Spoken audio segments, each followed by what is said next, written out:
Alors bonjour, je suis Julie Vignola, députée du Bloc québécois dans Beauport-Limoilou, qui est la partie est de la ville de Québec, au Québec.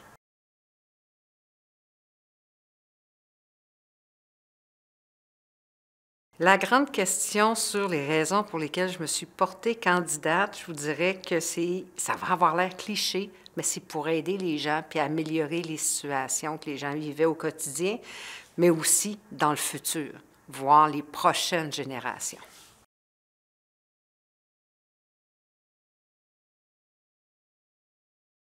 Ma plus grande fierté en tant que députée, je vous dirais que c'est vraiment d'avoir réussi, au début de la pandémie, à aller aider des gens qui étaient coincés au Pérou, au Maroc, en Espagne, au Népal, en Inde. Puis pas juste des gens de ma circonscription, mais de certaines circonscriptions de Montréal jusqu'à Vancouver. Donc d'avoir réussi à les sortir d'où ils étaient.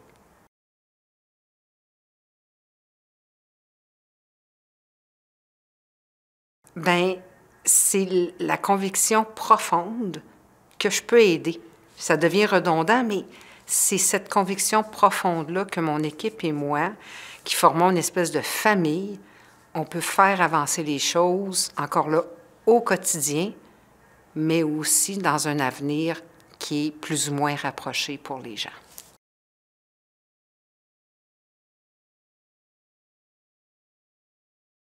Il y a plein d'aspects de la vie politique que j'ai découverts après avoir été élue, parce que je me suis rendu compte quand ce que les livres nous enseignent et ce que la réalité est, il y a un univers. Donc, la quantité de travail, l'horaire, la quantité de connaissances nécessaires sont incroyables. J'ai jamais autant lu, même à l'université, et je suis un rat de bibliothèque. Donc, il faut en savoir beaucoup, se tenir au courant sur plein de choses. C'est au-delà de ce qu'on peut imaginer au départ.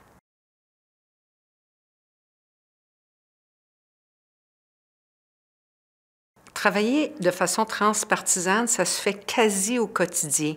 Pas à la période des questions, mais dans les comités. On n'a pas le choix, si on veut faire avancer une étude, de le faire de façon transpartisane, parce qu'en comité, on n'est pas là pour notre parti, mais on est là pour les citoyens, pour améliorer des situations.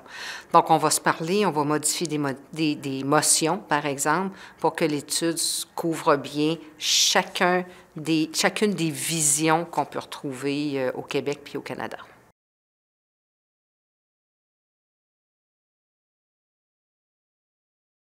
La démocratie aujourd'hui, ses plus grands défis tournent tous autour de la désinformation.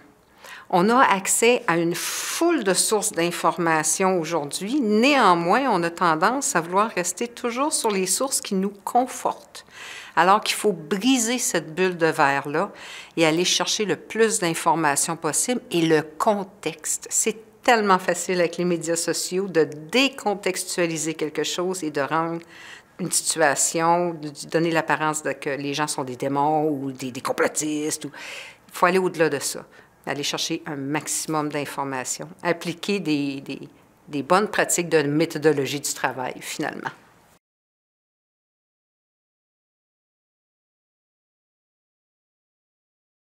Ce qui me donne de l'espoir pour la prochaine génération, c'est le niveau d'implication que les gens ont, puis la curiosité.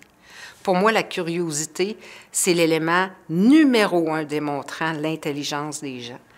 Fait que des fois, les gens m'abordent, des jeunes, des moins jeunes, avec quelque chose qu'ils ont entendu, et là, je fais voir l'autre côté de la médaille. Et il y a cette curiosité d'en apprendre davantage, de questionner, d'aller, oui, mais de sortir en dehors du cadre de la boîte.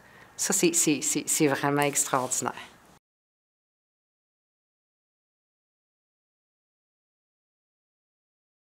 Fais-toi confiance. C'est essentiellement ce conseil-là.